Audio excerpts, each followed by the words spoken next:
Hej och välkomna till kanalen Husbilssambo. Den här helgen så blev det ingen resa med husbilen eftersom Kattis är sjuk. Istället så reder vi ut begreppen kring gasol. Och med oss idag så har vi teknikentusiasten Kulting från Kultings garage. Välkommen! Ja, tack ska du ha. Det är ju klart man ställer upp i en nödsituation. Krya på dig, Katti. Ja, när det gäller gasol så är det ju en hel del tekniska prylar inblandade. Vad ska man tänka på när man tar ut husbilen efter vintern? Ja, det är ju några saker man absolut ska göra. Jag kommer visa det från grunden lite senare i filmen. Ja, det ser jag fram emot. Men först ska vi oss iväg till Öland. Där ska vi åka veteranbil.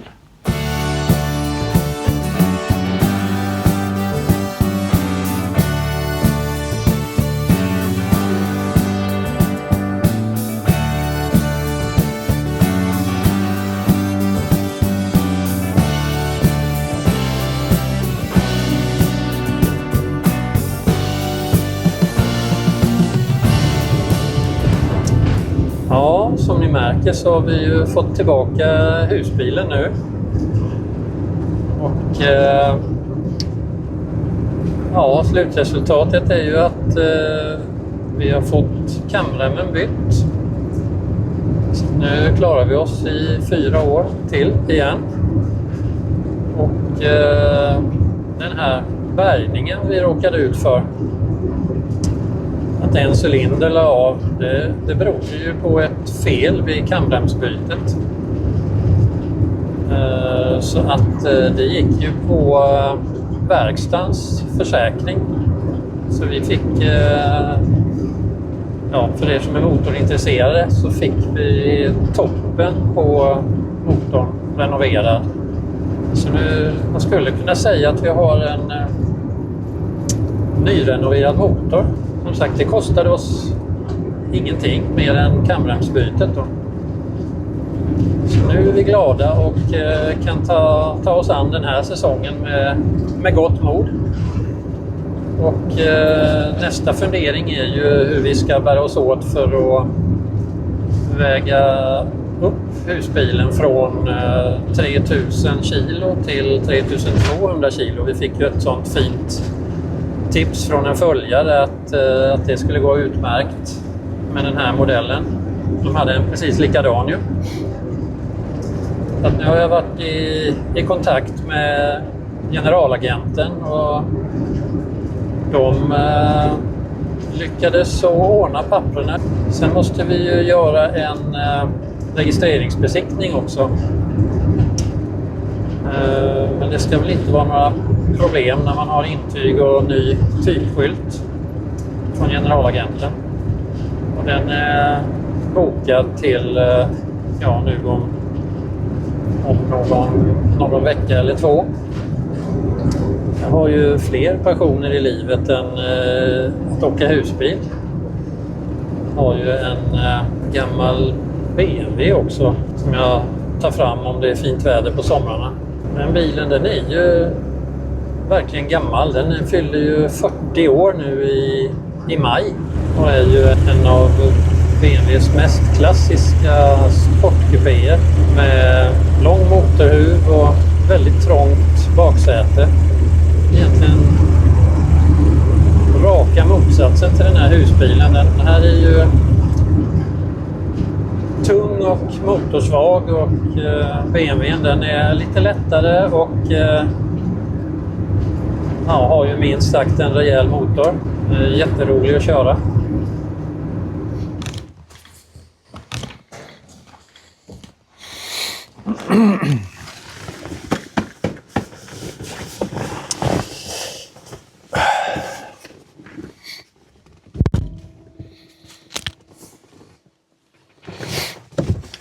Nu ska vi se om gamla Bettan startar. Håll i er.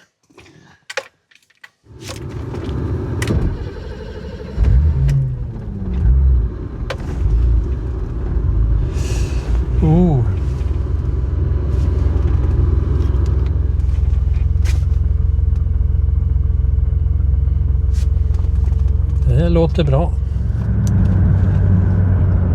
Får vi se om hon har några muskler efter vinterns dvala. Men oj vad lågt man sitter. Ända ner i backen med rumpan här faktiskt. Jämfört med husbilen. Vilken skillnad.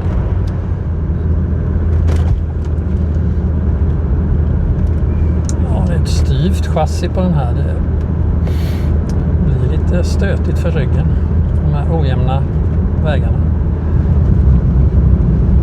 Vi vågar oss på en liten kickdown här.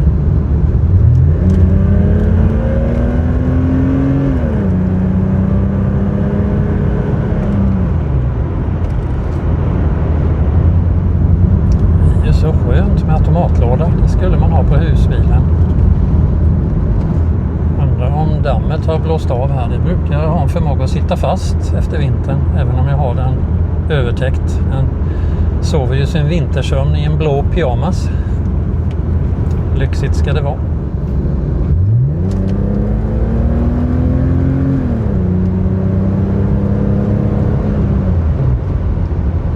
Där lämnar vi teknikentusiasten Kulting och låter honom glida vidare genom det öländska landskapet i sin sommarbil. Vi får bara hoppas att han kommer tillbaka lagom tills vi ska gå igenom gasolanläggningen. Ja, nu är jag tillbaka från utflykten på Öland och den lilla bilturen. Och då är det dags att titta på hur gasolen fungerar på våran husbil. Vi kan ju börja vid gasolkofferten. Det är utrymmet där gasoltuben står. Det ska ju alltid vara låst och stängt när man kör.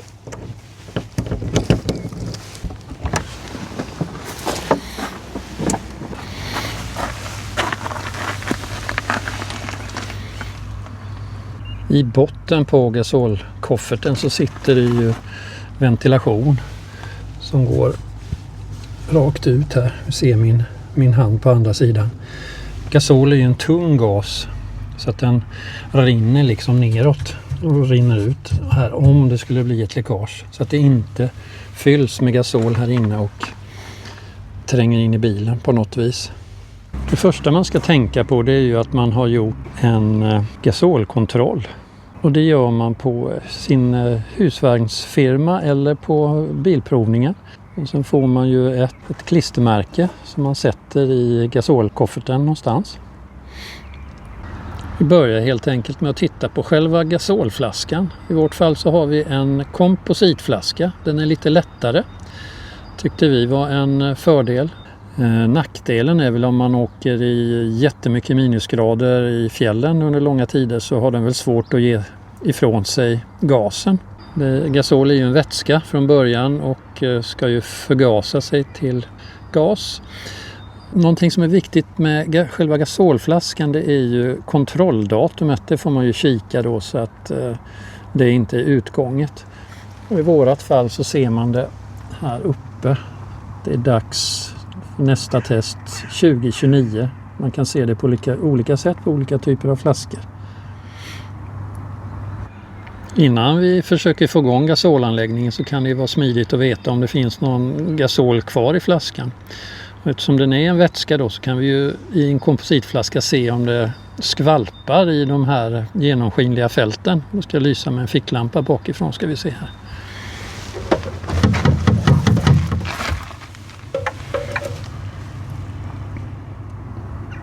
Ja, där kan man möjligen se att det skvalpar lite.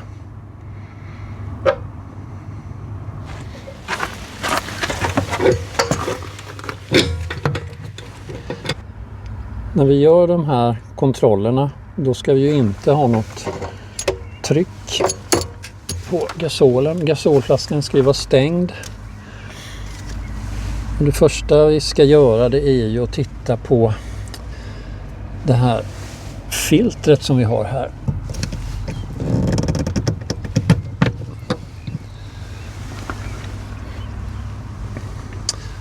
Så ser det ut. Det är ju inte skadat på något sätt. Den finns ju som en reservdel där, filterdelen. Där i botten så ser vi filtret och det verkar ju också vara ganska rent. Får tur och kika lite på det också. Här kan vi ju se skillnaden på det nya och det gamla filtret. Gamla filtret som är längst ut där på fingertopparna, det är ju lite fuktigt av, kan vara lite olja och lite annat som har kommit in med gasolen, föroreningar. Så att vi tar och byter ut det. Nu har vi lagt ner ett nytt filter i filterkoppen här och sätter tillbaka den där den ska vara.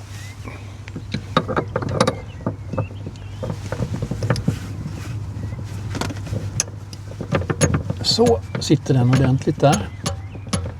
Sen har vi ju på den här har vi satt dit en krocksensor. Den finns inte på äldre bilar oftast. Men vi vill ju ha en sån där. Den bryter ju gasolen då om det skulle hända någonting med bilen när man kör. Då kan man se på den där gula lilla prylen där att den är intryckt som den ska. Ingen av de här prylarna här ute behöver ju någon spänning för att fungera. Den här krocksensorn, den är ju helt manuell. Det ligger en liten kula här inne som om det blir en kraftig stöt eller kollision så rubbas den ur sitt läge. Och då får man ju trycka in den där och sen låta den där kulan ramla ner i sitt läge och ligga där och vara redo. Inbyggd i krocksensorn så sitter det en reduceringsventil. Och den är ju nödvändig eftersom trycket i gasolflaskan det är ju 8,5 bar vid 20 graders värme.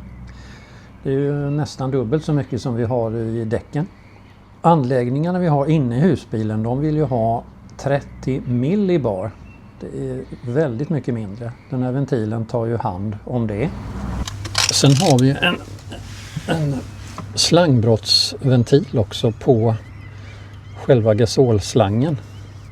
Så den får vi ju inte glömma att aktivera sen när vi har trycksatt gasolanläggningen. Och nu när vi är här och kikar då ska vi ju kolla att själva gasolslangen är fräsch. Det kan man göra genom att böja på den ordentligt så här och se så att det inte är några torrsprickor eller andra skador. Packningen mot gasolflaskan är ju också viktigt att den är mjuk och fräsch och inte har några sprickor. Det ska också finnas ett datum på de här. Men vi kan se det. Här står det. Produktionsdatum 2022. Så att den är ju ganska ny och fräsch. Man kan väl börja fundera på när den blir 5 år gammal om man inte ska byta den oavsett om man ser sprickor eller inte. Den här anslutningen till gasoltuben den är ju vänstergängad. Alltså att man får skruva i den åt fel håll mot en vanlig skruv när man sätter fast den i gasoltuben.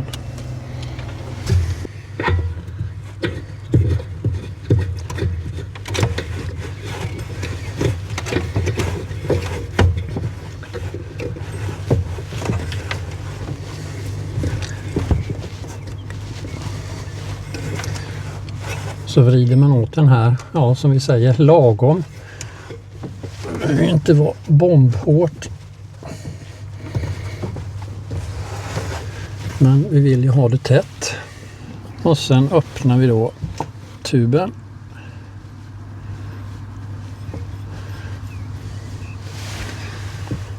Och trycker på slangbrottsventilen för att få släppa fram gasen, för den spärrar ju nu eftersom det var trycklöst här. Här hörde vi ett litet pys. Så då är det trycksatt in över filtret här. Det ska man ju inte lossa när det är tryck på, såklart. Så nu har vi ju tryck in genom slangen. Sen via går ju metallrör in i bilen här, gasolrör, fram till ett fördelningsblock. Så det får vi gå in och titta på nu. I våran husbil så har vi fördelningsblocket till gasolen i köksluckan här vid själva diskbänken.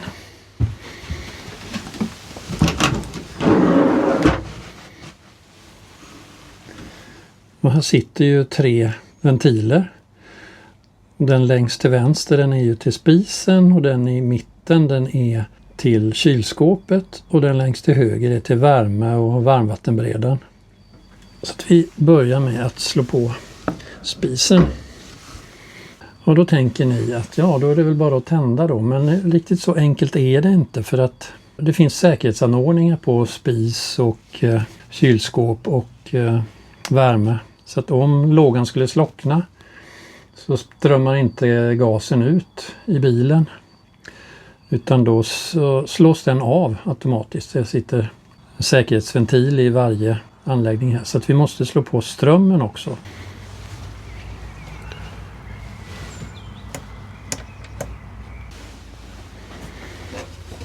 Då börjar vi med spisen eftersom den är lättast att få igång, för den förbrukar ju en del gas.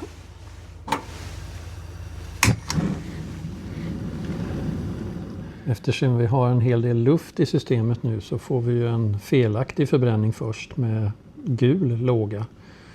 En riktig låga ska ju vara klarblå. Har man mycket gult i lågan så produceras det koloxid och det är giftigt. Då får man felsöka sin gasolanläggning.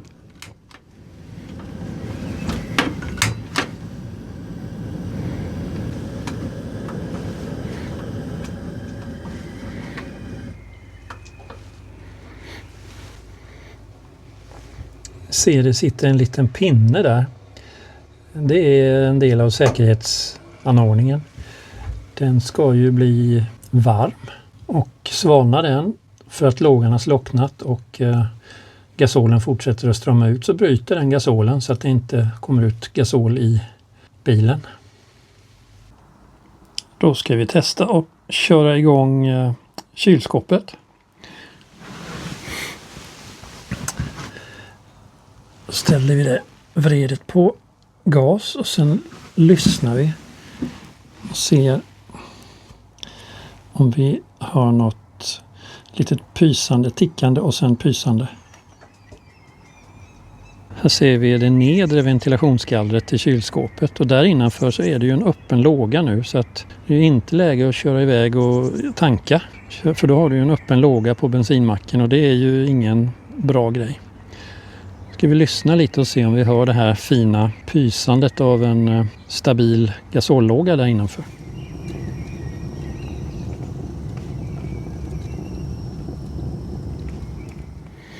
Värmen och varmvattenberedaren väntar jag med att provköra tills jag har vatten i varmvattenberedaren och ser att det funkar ordentligt. Och nu när vi ska stänga av gasolanläggningen då jobbar vi tvärtom. Då går vi till förbrukaren och stänger av den, det vill säga kylskåpet i det här fallet. Och där slocknade ju lågan. Och sen in till fördelarblocket. Stänger av försörjningen till spisen och försörjningen till kylskåpet. Så vi har allting avstängt så långt.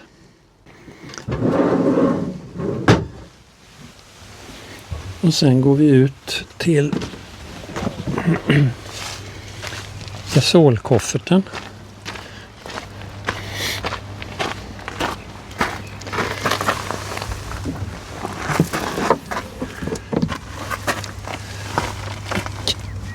Stänger av gasolen på flaskan.